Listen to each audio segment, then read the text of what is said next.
head outside, you don't want to deal with pesky mosquitoes.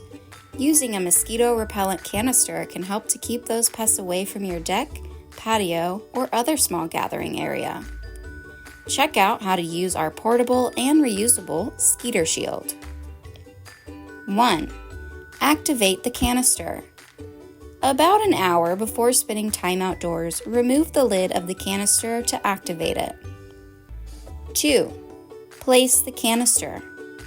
Place the canister on a table or similar surface near where people are gathering.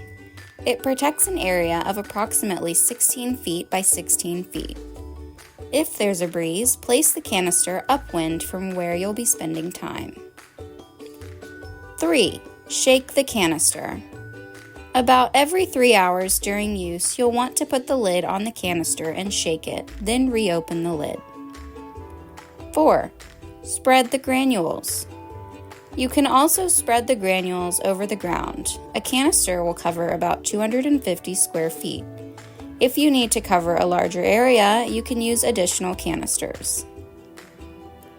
5. Store the canister. Place the lid tightly on the canister when not in use.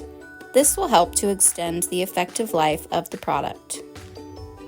Our Skeet-R-Shield is ideal for use near patios, decks, outdoor seating areas, pool areas, picnic sites, and campsites. For more helpful tips and pest information, be sure to follow us and visit our website at maggiesfarmproducts.com.